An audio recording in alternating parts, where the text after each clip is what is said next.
I upload daily NBA content on this channel, so if that is something that interests you, then subscribe. Also drop a like on this video. It only takes 1 second and it makes a massive difference. Also, by the time this video is up, there should be a new episode of my NBA series on the Philadelphia 76ers, so if you are paying attention to that series, go watch that if you haven't already. I am really enjoying doing this series, so if you aren't watching it already, I'd appreciate it if you gave it a watch. Also, really close to 10K over on that second channel, so go subscribe over there.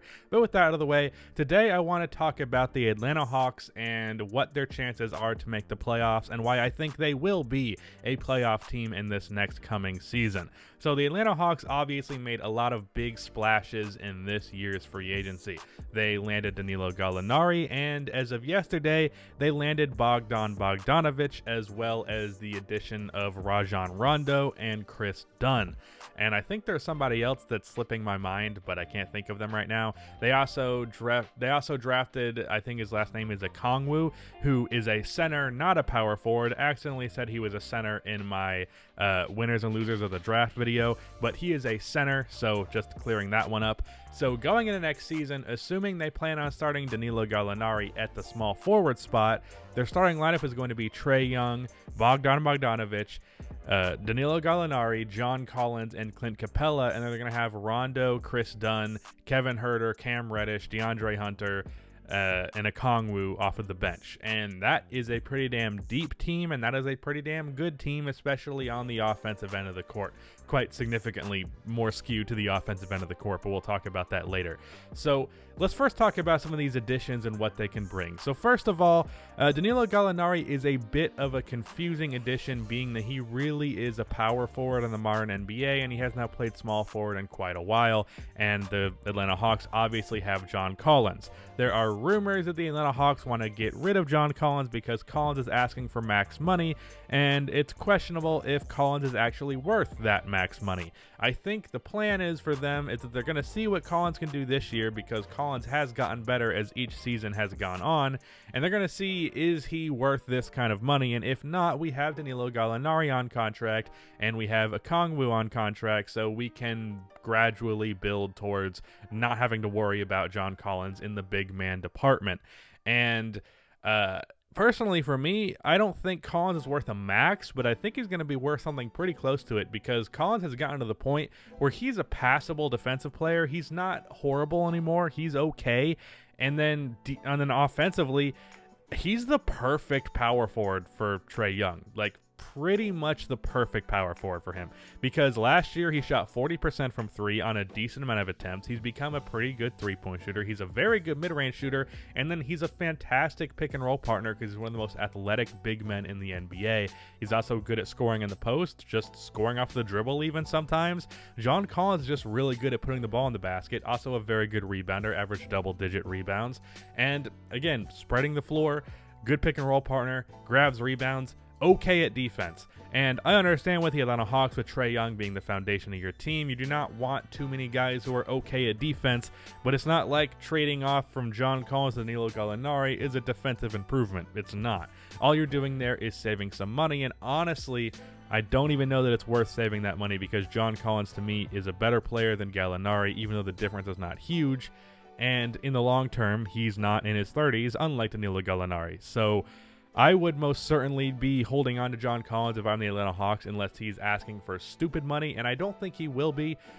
If that's the case, then yeah, you have to trade him, but you damn well better get an overhaul. But for Danilo Gallinari, assuming he is playing small forward on this team, defensively that's going to be an issue, but offensively, you got a guy who can shoot 40% from three on 7+ attempts per game, and that's a huge win. And then if we look over at his offensive game as a whole, he's someone who can create off of the dribble and score around 18 to 20 points per game. So you got a guy who can put up 20 a game for about $20 million a year, and I think that's a pretty fair contract. Also, the fact that it's a 3-year deal, not a 4-year, with his age getting up there, I think that's definitely a win for the Atlanta Hawks. That's a good signing. Then we look over at Bogdanovic, who's probably the more important signing, being that he's younger and he can be here a little bit longer, even though he's not that young, surprisingly, just because he came into the league at a pretty advanced age for an NBA player. But he is also a very good offensive player. Last year, he averaged around 15, 16 points per game. A lot of this sharing the court with Buddy Hield and De'Aaron Fox, so not as many shots as maybe he would get on this team. But Bogdan last year shot 37% from 3 on 7.2 attempts per game, 15 points, 3.5 rebounds, 3.5 assists. He's a decent playmaker and pretty good secondary ball handler. So good three-point shooter on top of what they already have. And then he can play make off of the dribble and score in general as well, getting just 29 minutes per game. So on this Hawks team, he's going to be someone who spaces the floor at an elite level, along with Danilo, who spaces the floor at an elite level, along with Trae Young, who obviously spaces the floor at an elite level, and John Collins, who spaces the floor at a pretty damn good level. And then the only guy on the floor who won't be able to shoot is Clint Capella. But then, if we're talking about their bench unit acquisitions, I think the backcourt of Rajon Rondo and Chris Dunn is pretty damn questionable off of the bench. Not saying that either of those guys are bad, it's just a matter of the fit. Because I think it's really going to come down to these guys are not going to be able to play together much, because Rondo, even though he has improved as a three-point shooter quite significantly from what he was, he's still not a good three-point shooter. Chris Dunn is basically straight up a non-shooter. I mean, if you leave him wide open and he only takes wide open three-point attempts, he might shoot 31%, and that's a non-shooter to me, especially from a guard. And just pairing those two together, those two on the court at the same time, is going to be rough offensively. And then even defensively, Chris Dunn is one of the best perimeter defenders in the league. And honestly, if there weren't just other better options, like under normal years, I think Chris Dunn would have been an all-defensive second-team level defender, especially on a good team like the Atlanta Hawks next year. I think he would be in that conversation. Problem is, offensively, he doesn't bring it. And then Rajon Rondo, I don't know where people got this idea that Rondo is just a good defender now, because he's not. He was a decent defender in the playoffs, but the thing is, if we're just talking about the regular season, not a defensive player, so he's not going to help Atlanta in that regard, at least in the regular season. And then offensively, not going to space the floor very well. But where he will be very valuable to this Hawks team is him, along with Bogdan, are going to be allowing Trae Young to play off of the ball more, which is something that I have talked about quite a bit about wanting to see for Trae Young. Trae has not had a crazy good three-point percentage throughout his career because he has had to do almost all of his shots off of the dribble. And as a three-point shooter, I think it's most valuable for you to get at least half of your attempts off of catch and shoots. This is what we saw with Steph Curry. As his three-point shooting improved, it became more clear that he had an even split between taking threes off of the dribble and taking threes off of the catch off ball. I want to see Trae Young moving off ball. It's a very important aspect of modern offense, and doing this would allow Trae Young to become an even better and more effective three-point shooter, which is obviously what you want out of Trae Young, with him being the shooter, the level of shooting talent that he is. So Trae Young, with a guard out there in Rajon Rondo who can play make for him, with a guard out there in Bogdan who can play make for him, he can be playing more off ball, coming off of screens, doing floppy sets, horn stuff, all of that. So Trae Young, I think, is going to benefit from this Rondo signing. As for Chris Dunn, this is another signing that I feel is a thing to help Trae Young, because Trae is obviously a bad defensive player, and Chris Dunn is one of the best perimeter defensive guards in the league. Unfortunately, there's going to be an offensive drop-off when you make that trade-off, but I do think it is worth balancing out the offense and defense by adding Chris Dunn. The issue is coming where I don't think you can play Rondo or Dunn on the court at the same time, and the amount of minutes that either of them are going to get is really going to be dependent game by game based on what you need more, the playmaking from Rondo or the defense from Chris Dunn.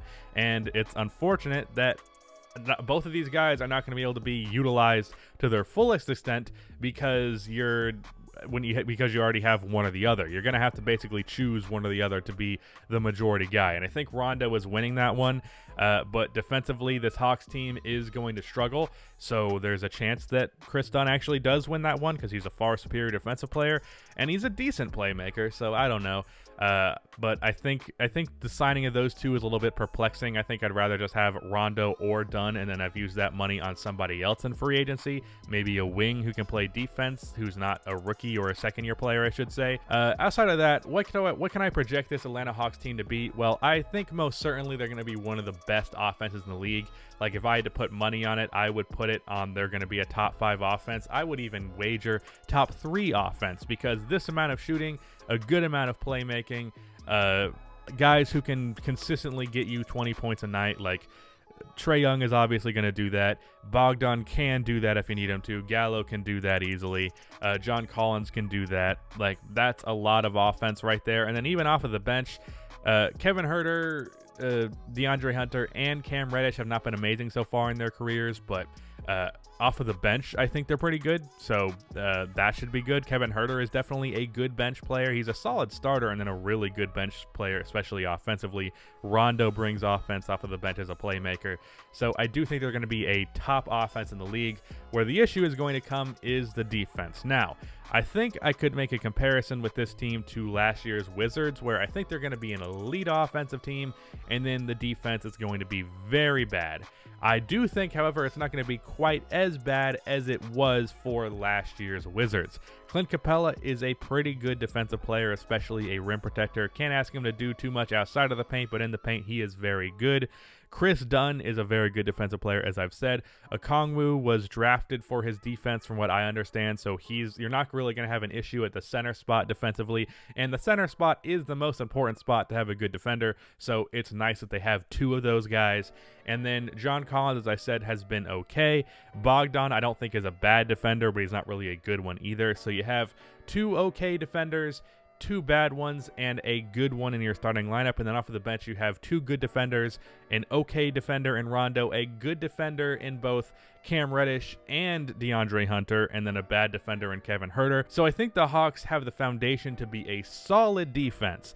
Like, I'm saying, like, probably the 22nd best defense in the league, and I mean solid by the standards of the actual personnel on this team.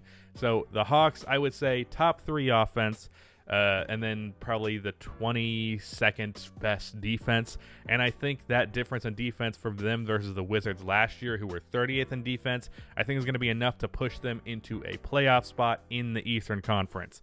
And I am very excited to see Trae Young actually playing competitive basketball, because I am a big believer in Trae Young, and I think this team around him is going to allow him to prove a lot of people wrong.